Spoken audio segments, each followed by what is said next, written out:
正史里的他是唐代大理寺丞，白纸黑字，有据可查。传说里的他是八仙之一，紫金箫在手，吹一声能招东海青龙新婚之夜。他抛下红盖头下的新娘，推开大门走进风雪，从此与尘世诀别。可谁又知道，那个负心人后来用一世的孤寂换来蓝关风雪中对叔祖韩愈最后的守护。这个人就是韩湘子。他是极少数同时拥有3张面孔的人物，一个活在典籍与神话夹缝中的灵魂。他的故事要从很久很久以前说起。公元794年，韩湘出生在河南河阳，也就是今天的河南孟州。他所在的昌黎韩氏是唐代赫赫有名的书香门第，代代以儒学传家，门风清正。韩湘的叔祖就是日后名动天下的大文豪韩愈，人称文起8代之衰。而他的父亲名叫韩老成，这个名字你或许陌生，但如果你读过韩愈那篇被收入古文观止的《祭十二郎文》，就一定知道这个人。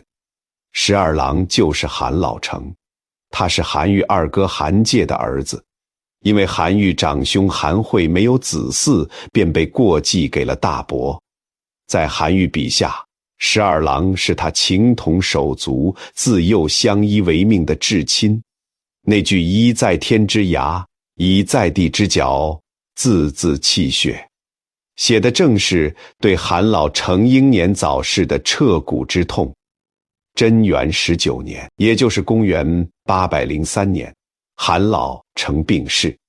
那一年，韩湘刚满9岁，他的弟弟韩滂更小，兄弟2人一夜之间成了孤儿。9岁是个什么概念？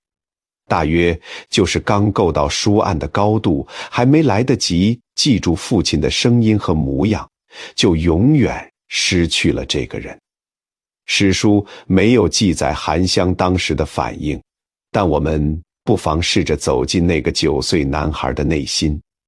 他或许并不完全理解死亡的含义，但他一定感受到了空气里突然降临的那种空荡。韩愈没有犹豫，他把2个孩子接到了自己身边，在《祭十二郎文》里对王兄郑重承诺：“汝之子即吾之子也。”这句话不是客套，他做到了。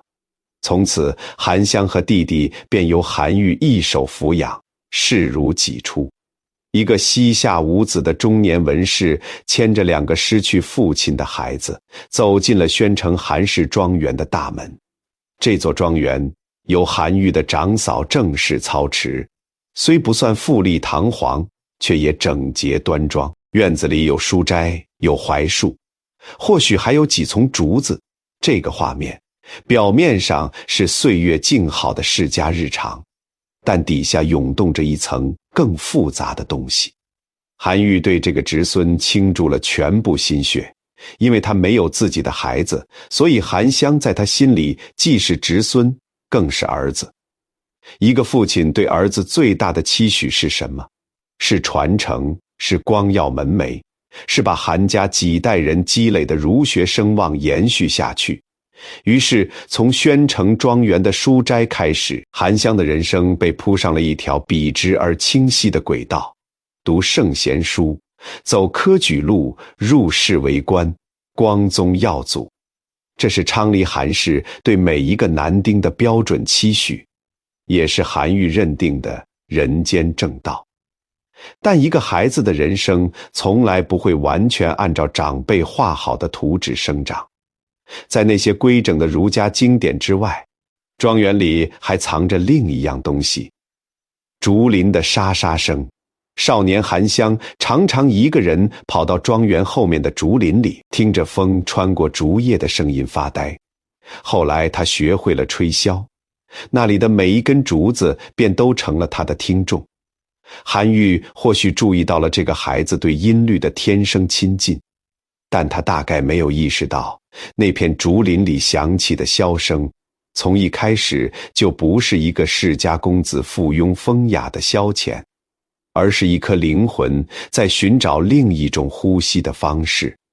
这只是故事的开端，在那只少年竹箫的背后，一场关于人生道路的漫长拉锯正在悄然酝酿。日子一天天过去，宣城庄园里的那个男孩渐渐长成了少年。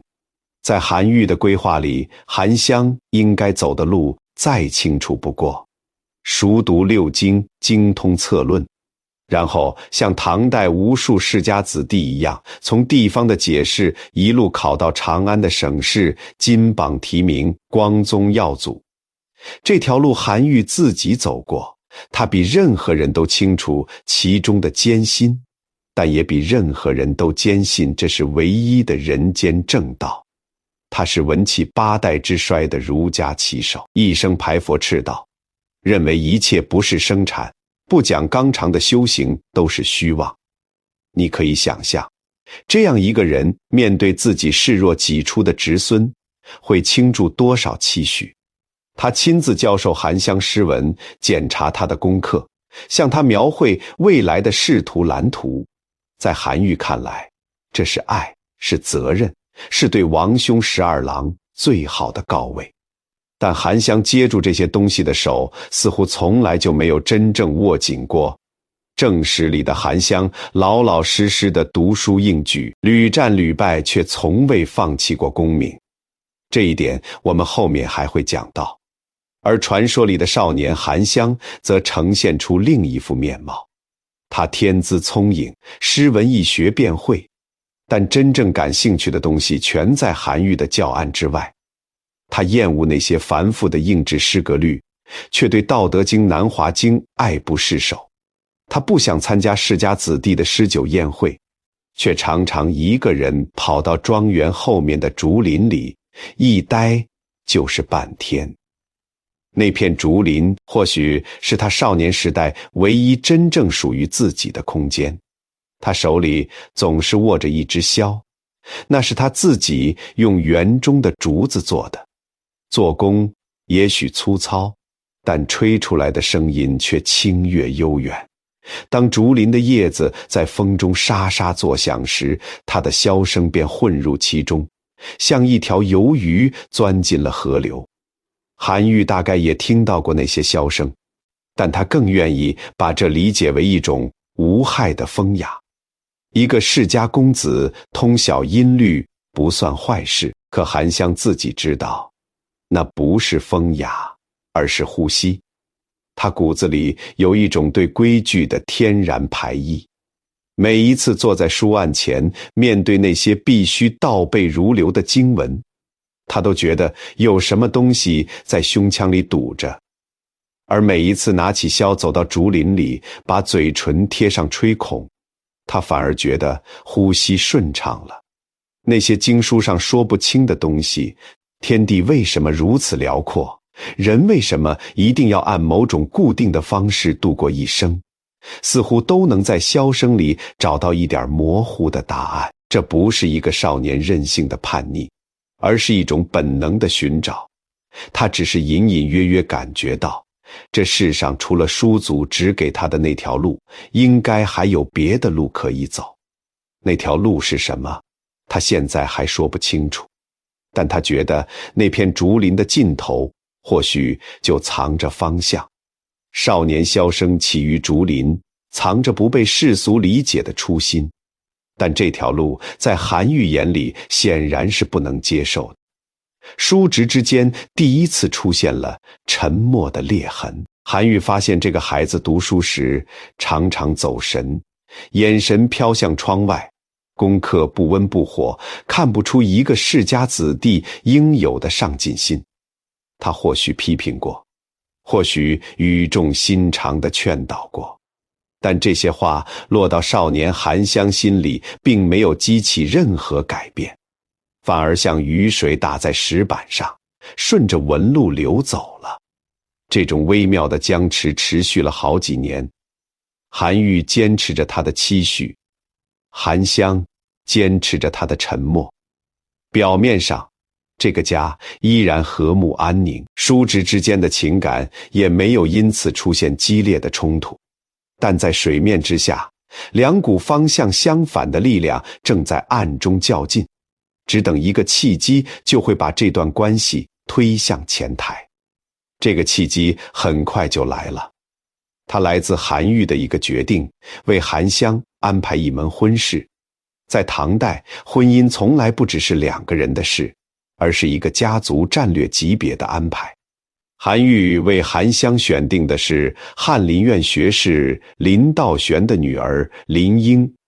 林家门第清贵，书香传家，与昌黎韩氏正是门当户对。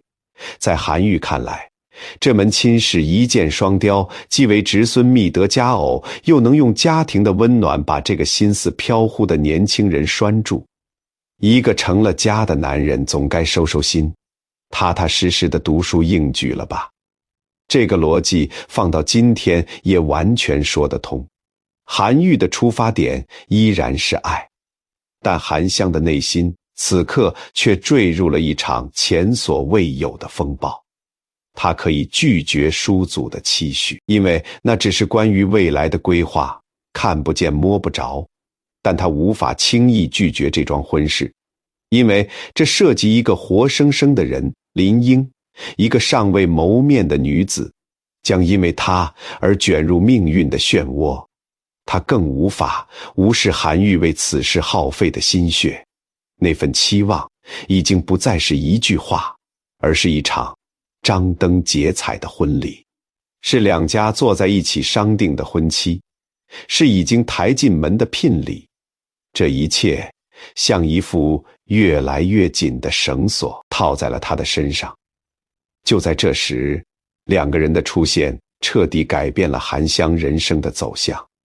传说中，他在四处寻访道观、研读道书的途中，偶遇了两位形貌不凡的人物，一位自称钟离权，一位自称吕洞宾。这两个名字我们今天当然不陌生，他们后来都位列八仙，但在当时的韩湘眼里，他们只是两个谈吐玄妙、目光深邃的方外之士。关于这次相遇，《韩湘子全传》里有详细的描写，我们不必一一复述，但有一处细节值得品味。二仙见到韩湘后，并没有传授什么高深的法术，而是和他谈论天地造化的本源，人心的本性。他们说，你心里有东西在堵着，不是因为你不够好，而是因为你走错了路。你天生不是庙堂里的人，强行把你塞进去，就像把竹子种在瓦盆里，永远长不直。韩湘听完这些话，久久没有说话。我们试着还原他那一刻的内心，20来年的生命里，他第一次被人如此精准地击中。叔祖说他不够用功，同窗说他心不在焉，只有这两个素昧平生的陌生人告诉他，你没有错，你只是站错了位置。唐代诗人姚和是韩湘的朋友，他曾给韩湘写过一首诗，其中有一句大意是，你虽然在科举考场上屡战屡败，但心里装着的东西却一直在尘世之外。这条记录来自正史和传说的描述惊人的一致，说明不管在真实历史还是神话传说里，韩湘身上那种身在尘世、心向山林的气质都是真实存在的。二仙离去前，给韩湘留下了一道修行法门，告诉他，你若真有此心，就到终南山来找我们。于是命运的砝码落下来了。一边是韩愈筹备妥当的婚事，是养育之恩与家族期许，一边是那道刚刚打开的修仙之门，是他这辈子第一次被人真正看见的感觉。不管他选哪一边，另一边都将成为他此生无法抹去的亏欠。韩湘站在宣城庄园的暮色里，望着远处那片竹林，沉默了很久。然后他做了一个决定，这个决定将在一个灯火通明的夜晚被付诸行动。新婚之夜，红烛高烧，宣城韩氏庄园里张灯结彩，宾客散去，喧嚣渐息。洞房内，新娘子林英顶着红盖头坐在床边，她或许紧张，或许期待，手指在袖中绞着手帕，而新郎韩香站在窗前，望着外面漆黑的夜色，一言不发。他在看什么？也许是在看庄园后面那片竹林的方向。今夜没有月光，竹林应该只是一团模糊的暗影，但对他而言，那团暗影比身后这间灯火通明的洞房更真实，更像归处。关于他最终离开的时刻，不同版本的传说有不同的说法。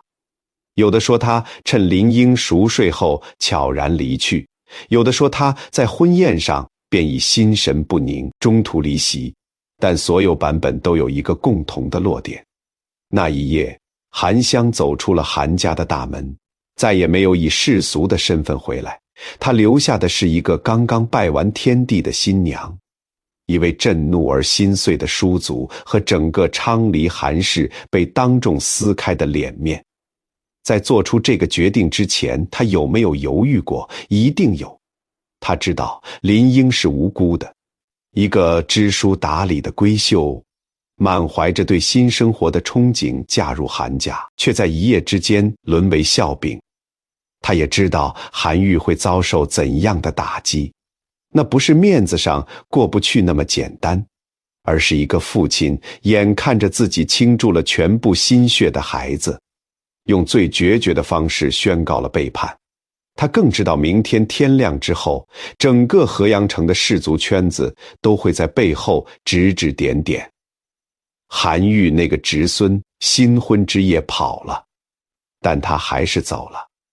这不是一个少年意气用事的冲动，他此前已经挣扎了很久。那些辗转反侧的夜晚，那些在竹林中吹到天黑的箫声，那些面对二仙点化后沉默的内心风暴，都在指向同一个答案。它像一根被压到极限的竹子，要么折断，要么弹回自己的方向。他选择了后者。他一路向西，进入了终南山。终南山在唐代是著名的隐修之地，从长安南望，山峦叠嶂，云雾缭绕，从来是方士和修道者聚集的地方。他后来又辗转到了大巴山，也就是今天陕西与四川交界的大巴山区。那里山深林密，人迹罕至，是苦修的绝佳之所。山中的日子是什么样的传说留下了一些碎片。他常以箫声陪伴山中的飞禽走兽，数日不食五谷，渴了便饮山泉，饿了便采野果充饥。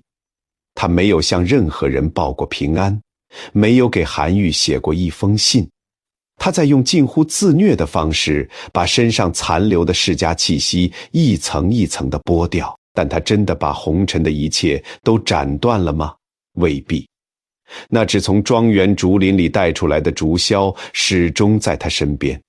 夜深人静时，山风穿过石缝发出呜咽，他依然会拿起箫来吹。只是箫声不再是少年时的清悦，而多了一层说不清道不明的苦涩。那苦涩里是放不下的养育之恩，是对那位红盖头下素未谋面的女子的深深愧疚，是一个人在彻底告别过去时必然要承受的阵痛。山中无甲子，寒尽不知年。当韩香再一次出现在世人面前时，他已经不是当年那个沉默寡言的少年了，整个人的气质完全变了，目光沉静如水，举止从容不迫，仿佛山间的云雾已经渗进了他的骨血里。按照道家的说法，他已修成了神通，脱了凡胎，而他此番下山，只为一件事，参加叔祖韩愈的寿宴。韩愈在长安做官多年，门生故旧遍布朝野。他寿辰这一天，府上高朋满座，觥筹交错，所有人都在为这位文坛领袖、朝廷重臣祝寿，场面隆重而热闹。韩愈坐在主位上，接受众人的敬酒，脸上挂着得体的笑容，但那张笑容下面藏着一道从未愈合的伤疤。这么多年过去了，那个在新婚之夜离家出走的侄孙，始终是他心里的一根刺，拔不掉，也消化不了。就在这时，门人来报，韩湘回来了。没有人知道韩愈那一刻的心情，是惊是怒，是喜还是兼而有之。史书和传说都没有记载他脸上的表情，我们只知道韩湘走进了宴会厅，穿过满堂宾客的目光，走到了韩愈面前。他没有跪地认错，也没有解释这些年的行踪，只是神色平静地向叔祖行礼祝寿。空气里弥漫着一种微妙的尴尬，宾客们面面相觑。韩愈看着他，也许是多年的压抑涌上心头，也许是当着满堂宾客的面需要一个交代。他用一种带着责备也带着考验的语气说：你既然出门多年，想必学了些本事，今日我寿辰，你拿什么来为我祝寿？这句话的潜台词很清楚，你不是抛弃了圣贤书吗？那你总该拿出点别的东西来吧。韩湘没有争辩，他只是微微一笑，走到庭院中。时值初冬，长安已经落了霜，院中的牡丹花早已凋谢，只剩枯枝。韩湘命人取来一盆泥土，随手撒下几粒种子，然后覆上土，退后一步。满堂宾客屏住了呼吸，就在众目睽睽之下，土中竟真的冒出了嫩芽，接着抽枝展叶，长出花苞。最后在初冬的寒风中，一朵又一朵牡丹次第绽放，赤橙黄绿青蓝紫，七色交叠，满院生辉。整个宴会厅炸开了锅，有人揉眼睛，有人倒吸冷气，有人往后倒退了一步。这是他们这辈子见过的最不可理喻的事。但真正让所有人脊背发凉的还在后面。韩湘走到花前，伸手拂过花瓣，只见每一片花瓣上都浮现出细如发丝的金色小字，连起来读是两句诗：云横秦岭家何在，雪拥蓝关马不前。这是什么意思？当时没有人能解读，在场的人只觉得这14个字透着一股说不清道不明的不祥之气，像是一道还没到兑现时刻的预言，悬在半空中，冷冷地俯瞰着所有人。韩愈坐在主位上，一言不发。他是饱学之士，当然明白这两句诗的格律意境皆属上乘，但他不可能为这种妖术喝彩。他一生排佛斥道，坚定不移地认为一切不依圣人之教的方术都是邪道。当着满门宾客的面，他不能夸，也不能骂，只能用沉默来表达自己的立场。而韩湘也没有多做停留，花开了，也谢了，他便告辞了，来也从容，去也从容，仿佛他只是顺路经过这座繁华的长安城，顺便给叔祖拜了个寿。这场寿宴在韩家每一个人的记忆里刻下了深深的烙印。对韩愈而言，这是一个公开的挑战。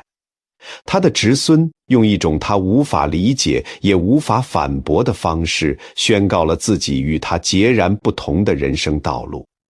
对韩湘而言，这是他第一次在家族面前展露仙家身份，也是他与叔祖之间那场漫长拉锯的正式开场。值得一提的是，下山之后，韩湘手中那只竹箫已经换了模样。他深入南海竹子林，取了一根生长1000年的神竹，亲手制成了一只新箫。箫身天然嵌有7点金色斑纹，对应北斗7星，夜晚能隐隐放出微光。这便是日后名动三界的紫金霄。它不再只是少年排遣的玩物，而是一件真正的法器。吹则云生，吸则雨落。箫声里藏着神通，也藏着未说出口的牵挂。寿宴上的牡丹花瓣早已零落成泥，但那14个字没有消失，它们像一道蛰伏的供语，静静等待着自己被兑现的时刻。这个时刻来得比所有人预想的都要快。唐宪宗元和14年，也就是公元819年，长安城发生了一件震动朝野的大事。事情的起因是宪宗皇帝派使者前往凤翔法门寺，要将寺中供奉的一节佛指骨迎入皇宫供养3日。这在今天看来或许只是一场宗教仪式，但在当时的长安却引发了万人空巷的狂热。百姓们奔走相告，有人焚顶烧纸以示虔诚，有人散尽家财供奉佛祖，整座城市陷入了一场集体的宗教迷狂。韩愈冷眼旁观着这一切，忧心如焚。他在刑部为官多年，深知这种狂热的宗教情绪对国家秩序的腐蚀。他一生以儒家道统为信仰，坚信不塞不流，不止不行，邪说不彻底堵塞，正道就难以畅行。佛骨入宫，在他看来不是信仰自由的问题，而是一场即将蔓延成灾的精神瘟疫。作为臣子，他可以选择沉默，但他没有。他写了一篇《论佛骨表》，言辞激烈，直斥迎佛骨之举荒谬不经。文中他列举历代崇佛的帝王多半短命，建议宪宗将这节佛骨投诸水火，永绝根本。换句话说，他主张把这节万人膜拜的佛指骨扔进火里烧了。你可以想象宪宗看到这封奏章时的表情，据说他勃然大怒，一度要将韩愈处死。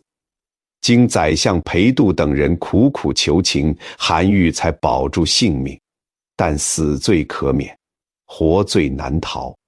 他被贬为潮州刺史，即刻启程，不得延误。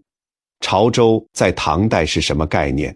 那是岭南瘴之地，远离长安8000里，湿热蒸郁，瘟疫横行。把一个年过半百的老人贬到那种地方，和判了缓期执行的死刑没有太大区别。但皇命如山，韩愈没有申诉的余地。他仓促收拾行装，在腊月的寒风中踏上了南行的路。消息传到了韩湘耳中，此时他早已不是宣城庄园里那个沉默的少年，而是修行有成的仙家。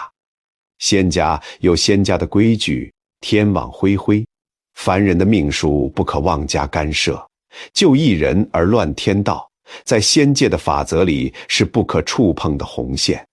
他可以观望，可以袖手旁观，可以在书足100年之后为他送一卷渡人经，但不可以出手改变一个凡人的命运轨迹。可是那是韩愈，是那个在他9岁那年把他揽入怀中的人，是那个倾尽半生心血把所有期望都压在他身上的人，是一个从来没有放弃过儒家信仰，也因此永远不会理解他的倔强老人。韩湘站在云端，望着风雪中那个艰难前行的苍老身影，然后他做出了选择。他没有立刻现身，而是化作一个行路人的模样。混入沿途的人流在韩愈身后默默跟随。第1日，经过一处险峻的山隘，韩愈的马险些失蹄，一个面容模糊的路人及时伸手扶住了马胚。第2日，韩愈在驿站歇脚时，发现桌上多了一壶热茶，却不见是谁放在那里的。第3日，途中遭遇一伙山贼，不知为何，那伙人在靠近车队之前就突然改变了方向，仿佛被什么看不见的力量挡了回去。3天3次出手，每一次都踩在天规的边界线上。韩愈不知道那个暗中护着他的人是谁，但他或许隐隐感觉到了有什么东西在陪着他，在风雪中一起走。叔侄二人，一个在地上，一个在看不见的地方，就这样一前一后走向那座即将出现在晨雨中的关隘。蓝关又名蓝田关，位于今天陕西蓝田县境内，是长安通往东南方向的必经之地。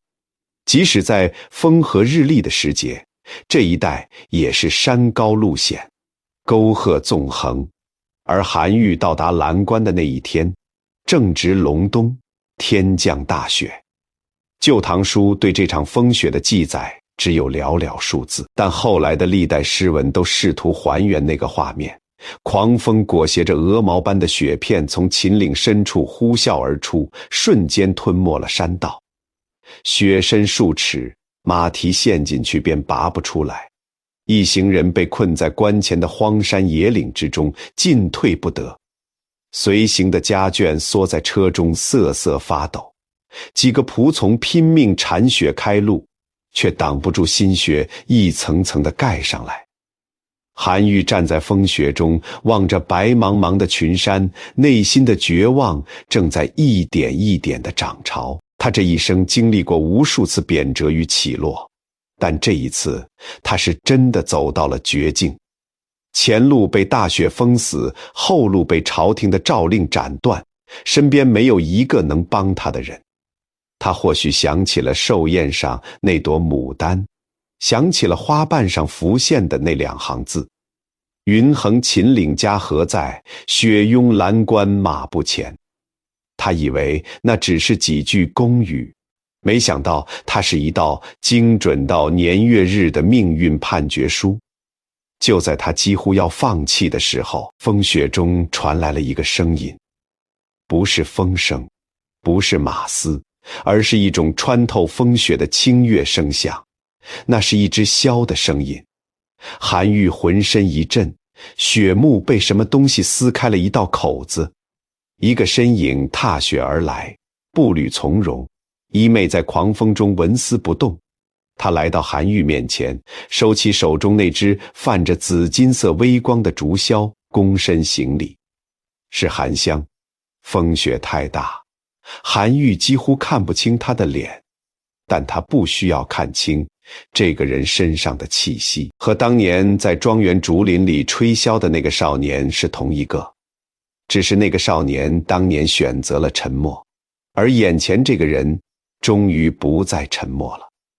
韩湘伸出手，在风雪中轻轻一挥，眼前的积雪便像被一只无形的手推开了一样，向两侧翻涌而去，露出一条可以通行的路。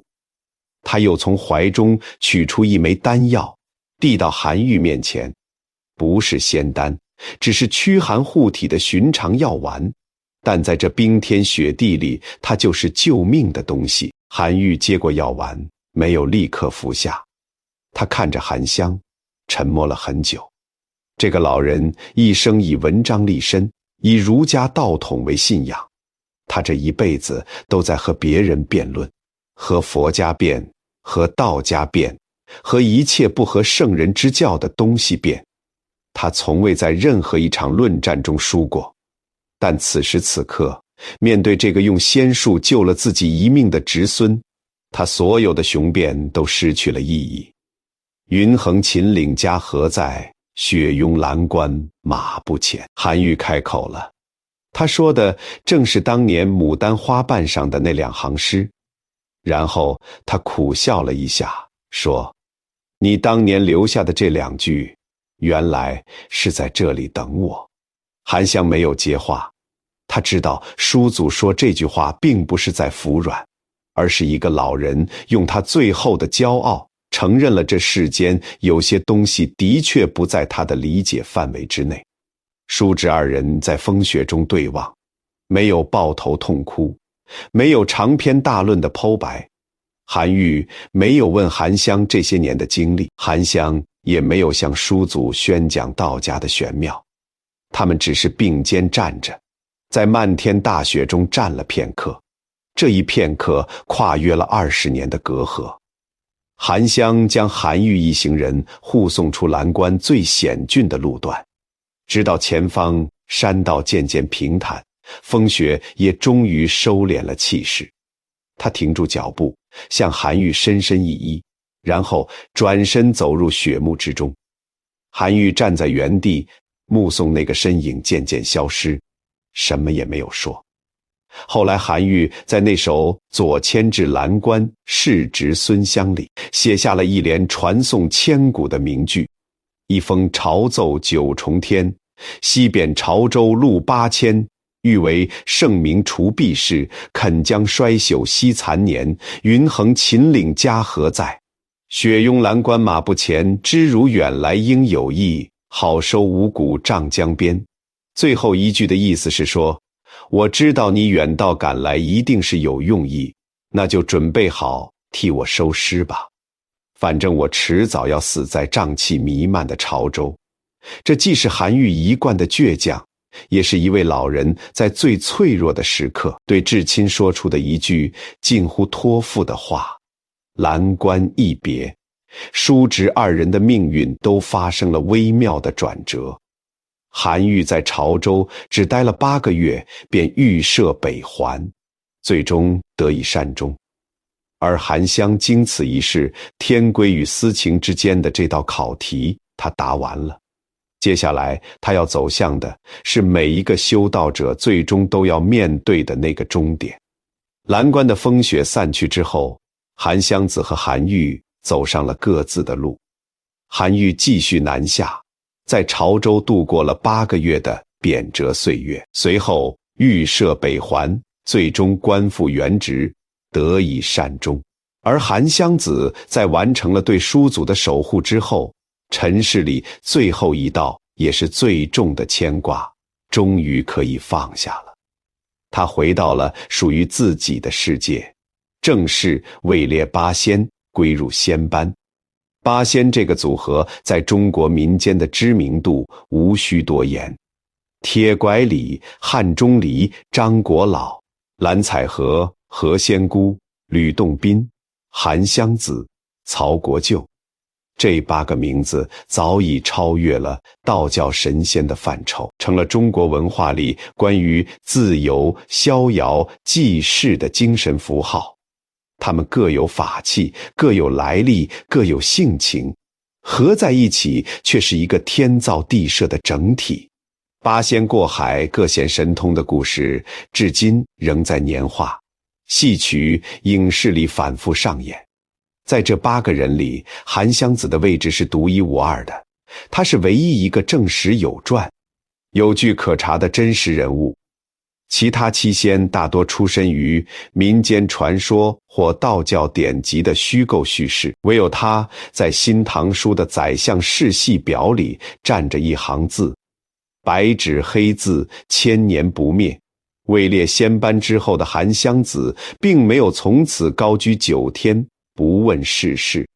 恰恰相反，他的传说从这里开始才真正走进了民间，走进了普通百姓的日常生活。有一年，上海叶谢地区遭遇了一场100年不遇的大旱，河道干涸，稻田根裂，老百姓跪在龙王庙前求了7天7夜，天上连一丝云彩都没有。就在所有人几乎要放弃的时候，一个手持紫金箫的年轻人路过了此地。他看了看干裂的田地，又看了看跪在地上嘴唇干裂的百姓，什么也没有说，只是将箫举到唇边，吹响了一支曲子。箫声不响，却传得极远，起初只是在田间回荡，渐渐的云层开始在天边聚集，一层叠一层，像被什么东西召唤着。当箫声拔到最高处时，东边的云层里突然传来一声低沉的龙吟，一条青龙破云而出，盘旋在叶谢上空。龙尾扫过之处，雨水便倾盆而下。这场雨下了1天1夜，旱情尽解。这个传说在叶谢扎下了根，当地人为了纪念这次神迹，发明了一种独特的草龙求雨仪式，用稻草扎成龙身，在干旱时节，由全村人抬着巡游田间，配合舞龙的人模仿龙形姿态。这个习俗一代代传了下来，直到今天，叶谢草龙舞仍然是上海市的非物质文化遗产。一只箫，一条龙，一场雨，就这样变成了一个地区绵延千年的文化记忆。在黄山一带流传着另一个版本的故事，当地百姓想在一条河上修桥，但山中石料不足，工程迟迟无法推进。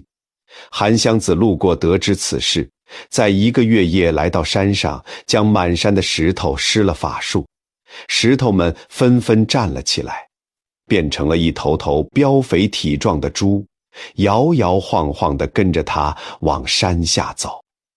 走到河边，他用手一指，肥猪们纷纷跳入水中，接触水面的一刹那，又变回了花岗岩，码得整整齐齐。一座无孔石桥就这样在一夜之间砌成了。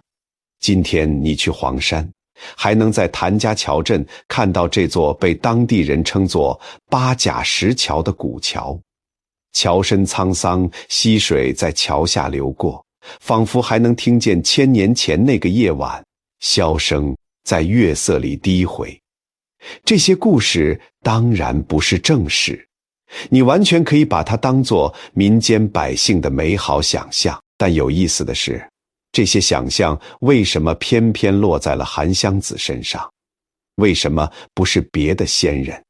答案就在他手里的那只紫金箫上。箫是儒雅之物，是文人的象征，是世家公子的教养。一个吹着箫的先人，天然就比扛着剑的先人多了一层亲近感。他可以站在云端呼风唤雨，也可以蹲在河边和老百姓聊天。这种双面气质恰恰来自他前半生那段世家公子的经历。他身上有一种别人学不来的，从骨子里透出来的温润。但所有这些济世功德的背后，还有一份私人的亏欠一直悬在他心里。你还记得那个新婚之夜被他留在洞房里的新娘子吗？林英。关于林英的结局，民间戏曲和话本里有非常详细的演绎，我们不必一一复述其中的离合悲欢，但核心的走向是温暖的。韩湘子成仙后，始终对林英心怀愧疚。他知道，这个女子的半生因为她的选择而被彻底改变了。她没有做错任何事，却承受了所有的后果。于是，他开始以一种凡人看不见的方式暗中守护她。她生病时，他化作走方郎中上门诊治；她陷入绝望时，他托梦给她，指引他前往一座茅庵修行。他或许在某个瞬间认出了他，或许始终没有，但这已经不重要了。重要的是，在一段漫长的陪伴与引导之后，林英也踏上了修行的道路，最终得道成仙。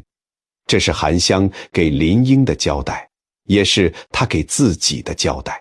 他们最终的结局不是世俗意义上的破镜重圆，那在仙家的世界里已经太轻了。他们从一对被强行捆绑的世俗夫妻变成了同登仙级的道侣，没有了烟火气，却多了一种超越世俗的更深沉的彼此成就。那场被中断的婚礼在千山万水之外，以一种完全不同的方式被完成了。箫声不绝，一半在人间，一半在云间。回看韩湘子这一生，你会发现他就像他手中那只竹箫一样，有2头，一头系着昌黎韩氏的门楣，记着韩愈的养育之恩，记着唐代士族社会对光宗耀祖的全班期许；另一头通向终南山的云雾，通向蓝关的风雪，通向八仙过海是海面上吹来的那阵带着咸味的风，这两头，他哪一头都没有真正割断。